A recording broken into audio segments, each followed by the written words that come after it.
Bismillahirrahmanirrahim. Haikum jami'an bitahiyatul Islam, tahiyatul fiha salam, tahiyatul mubarakatuh min indillah. Assalamualaikum warahmatullahi wabarakatuh. Alhamdulillahirabbil alamin, hamdan na'imin, hamdan yu'afi ni'mahu kafi mazidah. Allahumma shalli ala nabiyina khair khalqillah wa ala jami'i ashabihi wa qarabatih wa ummatih ila yaumil qiyamah. Subhanakallahu la ilma lana illa ma 'allamtana innaka antal alimul hakim. Wa qala ta'ala aydan warasikhuna fil ilmi yaquluna amanna bihi kullun min 'indi rabbina wa ma yadhakkaru illa ulul albab. Amma ba'du, ikhwatal ahibba, teman-teman sekalian yang dirahmati oleh Allah Ta'ala. Alhamdulillah di hari ini Allah pertemukan kita kembali di majelis barakah, majelis yang penuh rahmat, majelis yang Allah turunkan majelis yang Allah turunkan ketenangan, taufik hidayahnya, dan Allah banggakan di tengah malaikatnya. Dan kita akan insyaallah dengan izin Allah Ta'ala akan melanjutkan daripada kajian At-Tibyan fi Adabi Hamalatul Quran karangan Al-Imam Muhyiddin Yahya bin Syaraf bin Muri' bin Hasan bin Husain An-Nawawi rahimahullah ta'ala rahmatan wasi'atan. Wa bihi ilaikal fasl qala al-ulama radhiyallahu anhum wa la yamtani'u min ta'limi ahada liqaunihi ghairi sahihin niyah. Para ulama, yaitu ulama kami, mengatakan bahwasanya yang Allah ridho kepada para ulama ini, mereka mengatakan wala yamtani'u, ya, dan janganlah guru itu min ta'limi ahadan liqaunihi ghairi sahihin niyah, ya. Janganlah guru itu menolak mengajari seseorang karena niatnya sudah enggak benar, ya. Faqad qala Sufyan wa ghairihi talabuhum lil ilmi an-niyah wa qalu talabna al-ilmu li ghairillah fa aba ayyakuna illallah ma'nahu kanat ghayatuhu ansarullah ta'ala. Sufyan Ats-Tsauri radhiyallahu ta'ala anhu pernah datangi oleh seseorang, ya, sekelompok orang yang minta diajari untuk belajar ilmu agama, ya. Mereka mengatakan bahwasanya kami belajar ilmu untuk selain Allah Ta'ala, ya, atau bukan karena Allah Subhanahu wa Ta'ala. Maka Sufyan enggan, ya, untuk mengajari mereka dan berharap untuk tidak melakukan suatu pekerjaan termasuk menimba, ya, ilmu karena Allah Subhanahu wa Ta'ala. Kemudian masalah berikutnya, fasal wa min adabihil muta'akkidah, ya, wa ma ya'tani bihi an yasuna yadayhi fi halil iqra' anil ba'thi anil abathi wa ainihi an tafriqi nadharihuma min ghairi hajah wa yaq'aduhu ala taharati mustaqbalil qiblah wa yajlisu buqarin wa takunu thiyabahu baydhan nadhifan. Termasuk adab bagi seorang guru yang amat ditekankan dan sangat penting dan sangat perlu adalah diperhatikan bagaimana guru itu mestinya menjaga kedua tangannya ketika mengajar. Maksudnya menjaga kedua tangannya ketika mengajar, yaitu tidak banyak bergerak, ya. Menurut riwayat yang lain bahwasanya tidak banyak bergerak ini adalah pergerakan yang sia-sia, ya. Pergerakan yang sia-sia, mulutnya ngomong nunduk tapi tangannya gerak terus sepertinya. Ataupun menjaga tangannya adalah tidak bermain daripada HP, ya. Banyak kalangan orang-orang tidak paham dan seterusnya ketika mereka sambil mengajar sambil main HP, update status Facebook, ya, postingan Instagram, nge-tweet dan seterusnya. Begitupun apa? Mengghairi hajah wa yaq'aduhu ala taharat mustaqbil qiblah. Dan hendaklah dia apa? Menjadikan tempat duduknya itu suci.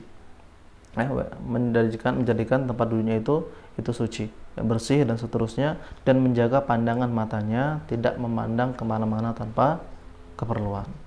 Artinya apa? Bahwasanya ketika seseorang mengajar dia fokus ke muridnya, ya. Jangan sampai ketika seseorang itu mengajar kemudian diganggu dan seterusnya, ya, ini tidak baik, gitu. Kadang banyak orang yang merasa dia direktur, merasa pimpinan sebuah lembaga pendidikan, tanpa hajat darurah, ya, dia ganggu guru yang sedang mengajar. Begitupun guru ketika bukan hal yang penting siapapun itu datang, maka hendaklah dia fokus kepada yang diajarkan, kepada siapa yang ikut taklim dengan dirinya, dan tidak sibuk dengan apa? Dengan hal-hal yang berkaitan, ada cewek lewat, ada hewan lewat, kemudian ada apa seterusnya, yang itu menjauhkan fokus muridnya, gitu. Seseorang misalnya guru ketika asik mengajar, gurunya melihat ke kiri, maka secara tanpa disuruh, tanpa diminta, maka muridnya akan melihat ke kiri, gitu. melihat ke kanan, ke atas, terusnya. Ini hal yang wajibnya yang harus dihindari. Wa takunu thiyabahu baydha nadhifah, dan dianjurkan apa? Ketika itu tempatnya itu suci, tadi menghadap kiblat, wa yakunu tahara mustaqbil qiblah wa yaquduhu ala taharati mustaqbil qiblah, kemudian dia duduk dalam keadaan suci mustaqbilal qiblah, dia menghadap kiblat. Dan ini salah satu keutamaan, yaitu ketika mengajar itu menghadap kiblat, ya. Meskipun beberapa ulama mengatakan jika tidak bisa menghadap kiblat, maka mengarah ke sebelah kanan atau membelakangi kiblat karena hajat muridnya itu di depan, dan itu nggak masalah insyaallah. Wa yajlisu buqarin aw takunu thiyabuhu baydha nadhifah. Dia duduk dengan tenang, ya. Kemudian duduk dengan muqar, dengan santai, artinya tidak terburu-buru, ya, tidak gerusa-gerusu. Kemudian dianjurkan untuk salat sunnah 2 rakaat. Kemudian pakaiannya putih ataupun pakaian itu bersih. Wa idza wasala ila mawdi'un julus shara rak'ataini qabla al-julus, dan hendaklah ketika dia sampai masuk ke tempat duduknya, yaitu tempat dia mengajar, taklim dan seterusnya, disunnahkan untuk melakukan salat 2 rakaat, ya, sebelum duduknya mengajar. Sawa'un kana al-mawdi'u masjidan aw ghairihi, meskipun tempatnya itu di masjid ataupun bukan, gitu. Dia berada di masjid ataupun tidak berada di masjid, jika hendak berada tempat taklim, ya, mengajar dan seterusnya, maka Imam Munawwir rahimahullah mengatakan bahwasanya disunahkan, ya, untuk apa? Untuk salat sunnah 2 rakaat, ya, kemudian apa? Kemudian mulai mengajar. Ini merupakan kesunahan dari mazhab Asy-Syafi'i. Sawa'un kana mudun fa in kana masjidan kana akilun fa innahu yakrahul julus fihi qabla yusalli raka'atain. Dan jika tempat mengajar itu masjid, ya, dia dari luar kemudian datang ke masjid meskipun pada asar, maka disunahkan, ya, disunahkan untuk apa? Disunahkan untuk sholat sunnah 2 rakaat sebelum dia duduk. Apalagi kalau tempatnya itu masjid, ya, tentu apa? Tentu sangat-sangat dianjurkan untuk sholat 2 rakaat yang digabung dengan 2 niat tahiyatul masjid dan sholat untuk siap untuk mengajar. Wa yajlisu mutarabbi'an insya'a aw ghairi mutarabba', maaf. Dia bisa duduk dengan cara mutarabba', itu artinya bersila, ya, bersila ataupun tidak bersila, yaitu dengan cara seperti duduknya duduk sopannya perempuan, yaitu melipat kedua kaki dan mengarahkan telapak kaki itu di bawah paha, ya, di bawah dia duduk. Ada 2 cara mengajar. Yang pertama itu dengan dengan bersila, yang kedua dengan duduknya perempuan, ataupun dengan bisa hal yang lain, semisal duduk di atas kursi, dan ini enggak masalah insyaallah. Ruya Abu Bakr bin Abi Dawud As-Sijistani bi isnadihi an Abdullah bin Mas'ud radhiyallahu anhu kana yaqra'un nas fil masjid jathiyan ala rukbatih, insyaallah. Diriwayatkan dari Abu Bakar bin Abu Dawud As-Sijistani rahimahullah taala rahmatan wasi'atan, dengan sanadnya sampai bersambung ke Abdullah bin Mas'ud radhiyallahu taala anhu, bahwasanya beliau meriwayatkan, ya, kalam athar daripada perkataan Abdullah bin Mas'ud, yaitu beliau pernah mengajar manusia, mengajar mereka duduk di masjid, ya, sambil berlutut, gitu. Sambil duduk berlutut. Apa duduk berlutut tadi? Ya, duduk sopannya perempuan, ya, duduk berlutut. Kemudian fasal berikutnya, wa min adabihi al-muta'akkidah wa ma ya'tani bihifdhihi an la yadallu al-ilmi fa yadhhabu ila makani yansibu ila man yata'allam minhu fihi wa an kana al-muta'allima khalifah wa faman dunahu bal yasunu al-ilma an dalika kama sanahu anhu salaf radhiyallahu anhum wa hikayatuhum fi hadza katsiratun masyhurah. Termasuk adab yang sangat ditekankan dan harusnya diperhatikan dengan baik, yaitu tidak diperkenankan merendahkan ilmu dengan pergi ke tempat yang dihuni pelajar untuk belajar daripadanya. Masya Allah. Meskipun kalau kita lihat kaul ulama modern, ya, saya lupa kalau nggak salah Amr Khalid untuk siapa, itu mengatakan boleh, ya, ketika mendatangi dengan niat berdakwah, bukan niat untuk mengajarkan ilmu. Tapi Imam Munawwir rahimahullah mengatakan, yaitu ketika seseorang, salah satu ciri untuk merendahkan ilmu yaitu datang ke rumah secara pribadi dan mengajarkan private, gitu, ya, ngajar ilmu tafsir, ilmu usul fiqh dan yang lainnya secara private, ya. Sekalipun pelajar itu khalifah atau di bawah kedudukannya, ya. Artinya apa? Dia datang untuk dia datang karena misalnya seseorang itu memiliki kedudukan tinggi di atasnya, gitu. Ini juga catatan ya bagi beberapa orang yang datang secara private, ya, untuk mengajari karena misalnya dibayar dan seterusnya, atau orang itu memiliki kedudukan penting, anak wali kota, anak bupati dan seterusnya. Bagaimanapun dia mesti menjaga ilmu dari hal itu sebagaimana dilakukan para salafun as-saleh, dan cerita-cerita mereka tentang hal ini banyak sekali dalamnya. Fi hadza katsiratan masyhurah, banyak hikayah dan kisah-kisah di dalamnya para ulama salafun as-saleh, yaitu menolak mengajar karena khawatir apa? Karena khawatir ketika mengajar secara private berarti merendahkan ilmu karena memuliakan orang yang kedudukannya tinggi di atas dunia, ya, dalam hal duniawi. Dan ini harus diperhatikan. Kecuali ya, beberapa ulama membolehkan jika seseorang datang di sebuah majelis ilmu yang itu bukan private, ya, sekelompok manusia, sekelompok orang, meskipun dia orang kaya, ya, dan seterusnya, dia mengajar di situ, ya, dengan niat karena Allah Taala dan bukan niat untuk merendahkan ilmu, maka ini nggak masalah, gitu. Tapi ketika misalnya wali kota manggil seorang ulama kemudian untuk mengajari anaknya, ya, Imam Munawwir mengatakan hendaklah memperhatikan hal ini dan jika bisa menjauhi. Artinya perkara ini adalah perkara makruh, ya, minimal perkara makruh. Kemudian wabi ilaikal wayam bagian yakuna majlisahu wasi'an liyatamakkanu jalsa'uhu fihi. Fa fil hadits anna Nabi sallallahu alaihi wasallam khairul majalisi awsa'uha. Riwayat Abu Dawud fi sunanihi fi awali kitab al-adab bi isnadi sahih min riwayat Abi Sa'id al-Khudri radhiyallahu ta'ala anhu. Dikatakan bahwasanya hendaklah majelis atau ruang kelas itu luas. Supaya apa? Supaya murid-murid yang belajar, ya, atau hendak belajar itu bisa duduk di situ dengan nyaman. Artinya sesekali dia boleh bersila, duduk tawarruk, duduk tasyahud itu iftirash, ataupun menyelonjorkan kaki tanpa mengarahkan kaki kepada guru. Sesuai dengan sabda Rasulullah SAW, adalah sebaik-baik majelis ilmu adalah yang paling luas dan paling nyaman. Hadis ini sangat sahih dengan sanad yang sahih dari Abu Sa'id al-Khudri radhiyallahu ta'ala anhu. Artinya, jika seseorang berada di majelis, ya hendaklah dia memilih tempat atau ruangan yang luas, gitu. Ya, tidak sempit sehingga orang berpikir untuk segera meninggalkan tempat karena tidak nyaman dan seterusnya.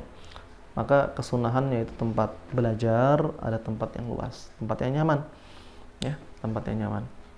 Wabi ilaikal, kemudian beliau melanjutkan fi adabil al-muta'allim jami'u ma dzakarnahu min adabil mu'allim fi nafsih adabul lil muta'allim. Ya, beliau mengatakan bahwasanya adab pelajar, ya, dan penuntut ilmu itu semua yang tadi disebutkan di atas tadi berkenaan pun sama dengan adabnya seorang guru, dan itu juga merupakan adab bagi pelajar. Jadi adabnya guru adalah adablah pelajar juga. Termasuk adab pelajar ialah menjalani hal-hal yang menyibukkan sehingga ia tidak boleh memusatkan perhatian untuk belajar, kecuali hal yang mesti dilakukan karena keperluan, gitu. Artinya fokus utama adalah belajar, ya. Jika niatnya untuk belajar, maka pekerjaan, sambilan dan seterusnya itu bukan merupakan fokus yang utama. Dan ini penting jamaah sekalian, ya, teman-teman yang dirahmati oleh Allah Ta'ala, ketika, ya, orang itu sudah disibukkan dengan usaha, bisnis dan seterusnya, rata-rata sudah tidak mau hadir di majelis ilmu, sudah meninggalkan majelis ilmu, sudah sibuk dengan kesibukannya dan enggan untuk datang di majelis ilmu. Wa yanbaghi an yutahharu qalbahu min al-adnasi li yusliha al-qubul al-Qur'an wa hifdhuhu wa istithmarihi. Faqad sahha an Rasulillah sallallahu alaihi wasallam qala ala inna fil jasad mudghatan idza salahat salaha al-jasad kulluh wa idza fasadat fasala al-jasad kulluh ala wahyil qalb. Dan hendaklah seseorang pengajar dan seseorang pelajar itu mencoba senantiasa untuk terus istiqamah membersihkan hatinya dari hal-hal yang mestinya tidak perlu atau tidak penting dilakukan, ya, dari hasad, dari niat yang tidak benar, dari niat yang kurang ikhlas dan seterusnya. Sebagaimana sabda Rasulullah SAW bahwasanya dalam hati itu, ya, dalam tubuh, dalam diri manusia itu terdapat mudghah, ya, segumpal daging, segumpal darah, Jika daging itu baik, maka semuanya akan baik. Ya, jika hati itu buruk, maka semuanya akan buruk. Ketahuilah bahwa segumpal itu adalah al-qalb, adalah hati.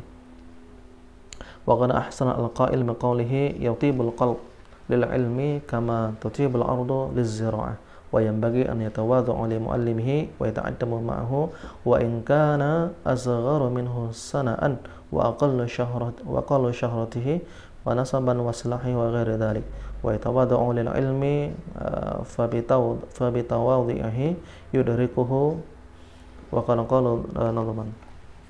Hendaklah pelajar itu bersikap rendah hati kepada gurunya, yaitu tidak merasa bahwasanya karena dia memiliki kedudukan yang tinggi di dunia, di posisi yang baik, di strata yang baik, di strata sosial yang baik, merasa bahwasanya perlu meninggikan dirinya. Sebaliknya dia harus merendahkan dirinya, rendahkan hatinya, rendahkan dirinya terhadap gurunya dan sopan terhadapnya. Meskipun lebih muda, insyaallah, atau kurang terkenal gitu.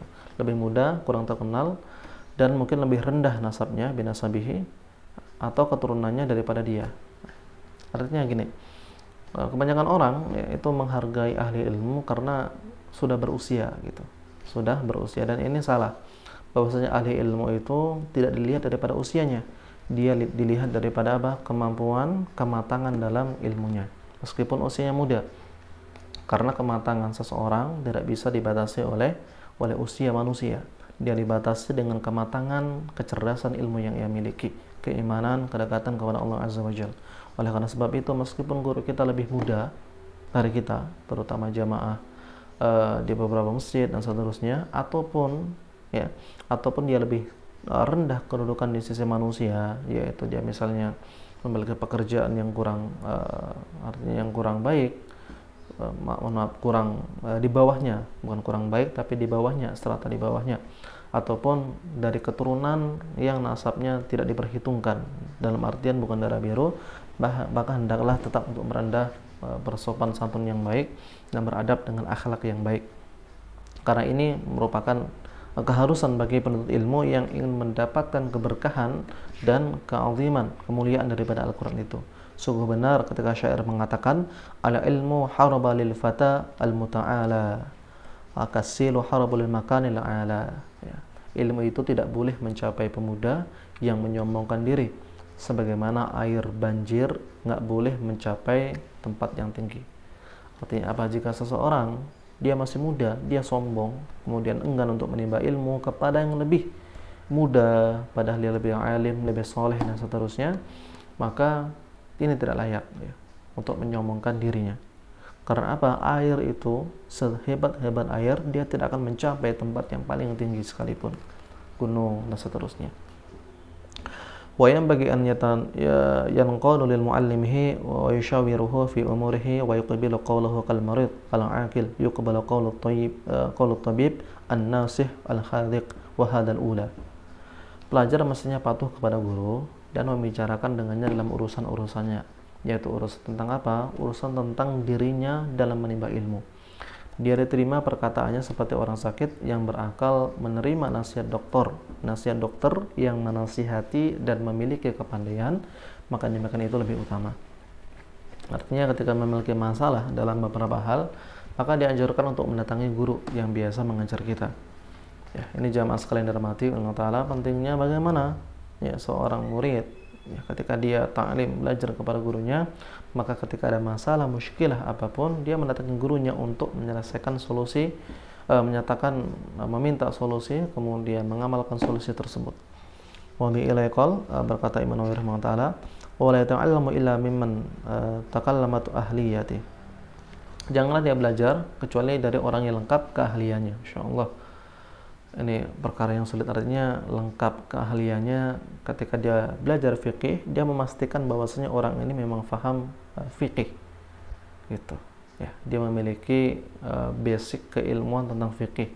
Minimal kalau ingin belajar mazhab Syafi'i, pastikan orang atau guru yang ingin dia belajar itu selesai dari mazhab Syafi'i yang paling dasar, misalnya Safinatun Najah, Fathul Qarib, Matan Abu Syuja, seterusnya sampai ke Majmu' Syarh al-Muhadzab atau Al-Muharrar karangan Al-Imam Rafi'i rahimahullah ta'ala. Begitupun ya, dalam mazhab lain, ketika dia belajar, dia memiliki dasar mazhab tersebut sampai tingkat yang paling tinggi. Karena hal ini perlu supaya orang apa? Supaya ketika dia belajar, dia memastikan belajar kepada orang yang benar, bukan kepada yang salah, untuk mengecilkan kesalahan ketika dia belajar.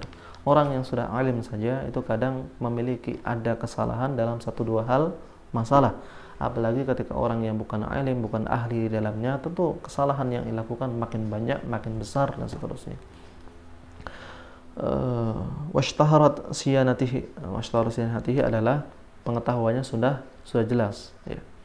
Pengetahuannya sudah jelas, kemudian agamanya juga sudah jelas. Faqad wa dhaharat diyanatahu wa tahaqqaqat ma'rifatuhu. Agamanya sudah jelas, tingkat kesolehannya insyaallah sudah jelas, kemudian pengetahuannya sudah nyata, ya. Kemudian apa? Kemudian kemudian dia sudah terkenal karena kebersihan dirinya, artinya kebersihan hati, tidak menjaga diri dari kemaksiatan, kemudian dia menjaga diri dari kemaksiatan, maksud saya menjaga diri dari kemaksiatan, kemudian menjaga diri dari hal yang haram, dan seterusnya. Maka ini juga diharuskan bagi poin-poin penting orang yang belajar kepada seorang guru. Faqad qala Muhammad bin Sirin wa Malik bin Anas wa ghairihi minas salaf. Dan berkata Muhammad bin Sirin, kemudian Malik bin Anas wa ghairihima minas salaf, daripada salaf, hadzal ilmu din fanzur amman ta'khudhu dinakum. Ya. Ilmu itu adalah bagian daripada agama. Maka perhatikan dari mana agama itu diambil, insyaallah. Ya. Kemudian wa alaihi an yanzura mu'allimahu bi 'ainil ihtiram wa ya'taqidu kamal ahliyatihi.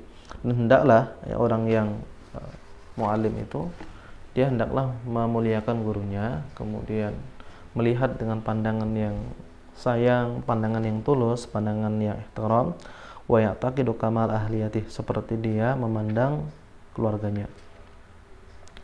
Wa rajahanihi ala tabaqatihi fa in aqrabu ila intifa'ihi bih. Wa kana ba'dul mutaqaddimin idza dhahaba ila mu'allimin tasdiqu bi syai'in wa qala. Ya, bahwasanya apa?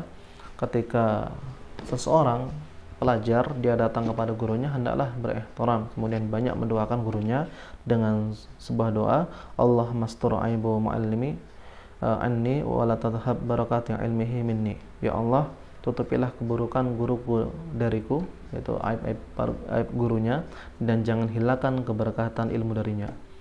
Ya.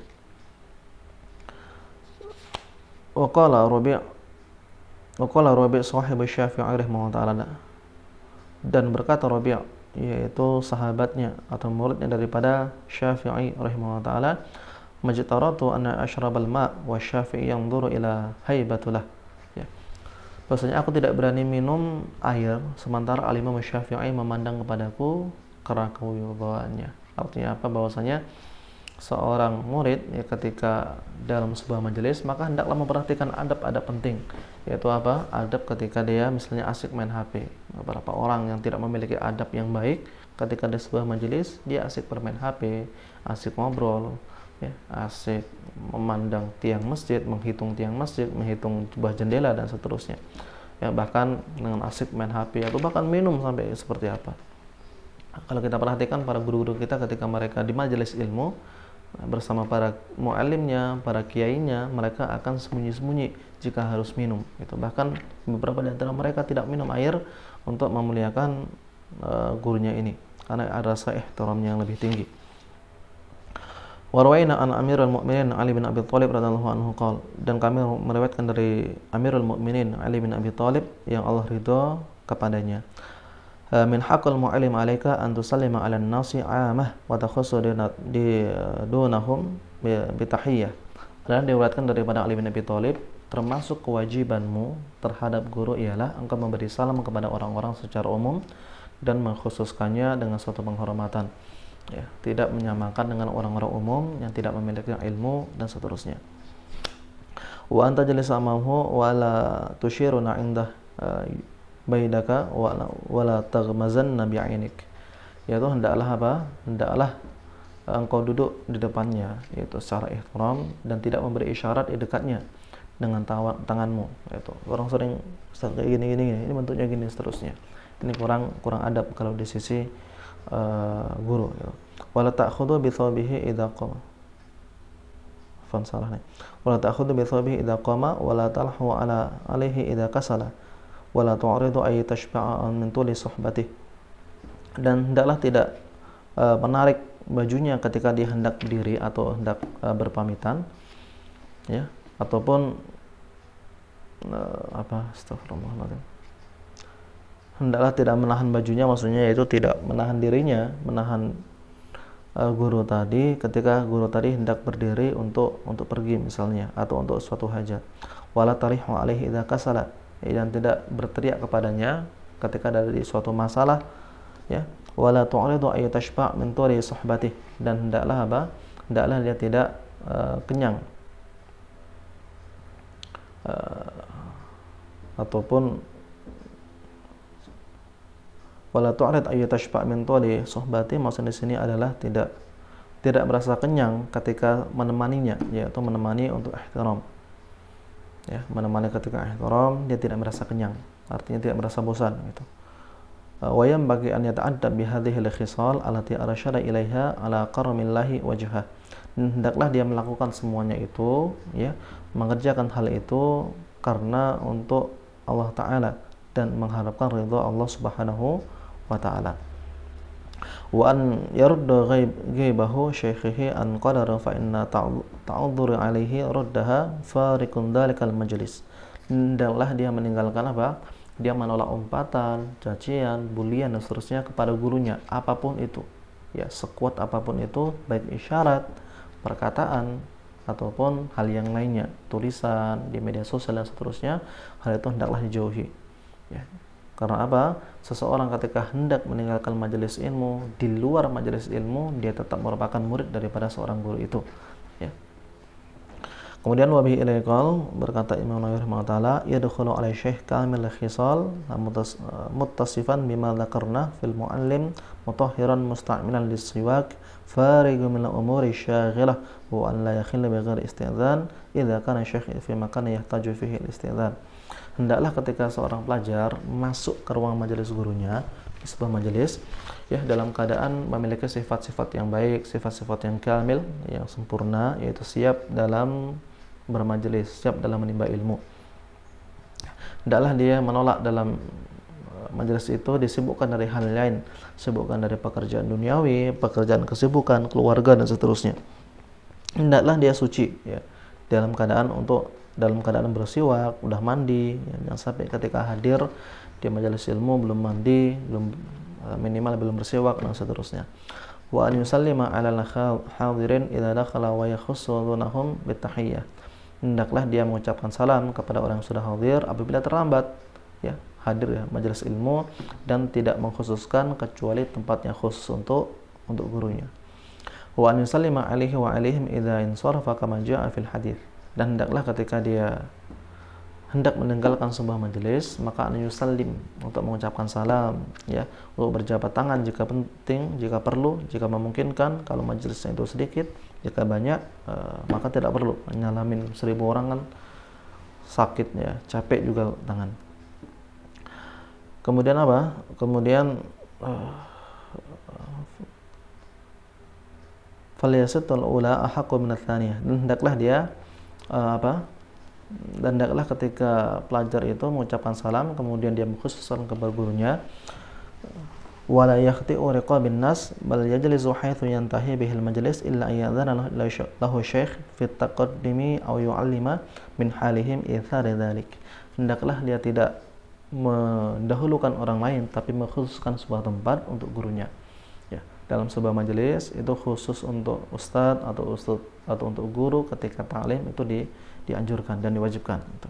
Dan hendaklah jangan sampai ketika guru datang itu harus nyari tempat gitu. Karena di mana-mana murid menunggu guru, bukan guru menunggu murid. Maka karena murid menunggu guru, hendaklah seorang murid itu ketika dia hadir di majelis ilmu, dia memastikan gurunya itu memiliki tempat untuk mengajar, khusus untuk mengajar. Fa in athara ghairi lam yuqbal iqtida'uhu bi Ibni Umar radhiyallahu anhuma illa ay yakuna fi taqdimihi maslahah lil hadirin aw amrihi syekh bidzalik. hendaklah dia memperhatikan suatu hal-hal yang adab yang sangat luar biasa ketika apa? Ketika hadir di majelis ilmu. Sebagaimana Umar radhiyallahu taala anhu itu mengikutinya, terdapat banyak maslahat, ya. Terdapat banyak maslahat. Semisal apa? Semisal ketika hadir di majelis ilmu, ketika guru sudah dikhususkan, dia terlambat datang, ya, kemudian dia mengucapkan salam, hendaklah tidak dianjurkan untuk melewati apa?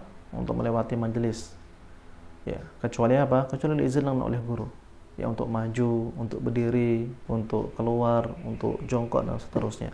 Jika majelis itu kosong, ada yang kosong, itu nggak masalah, kita lewat dengan sopan.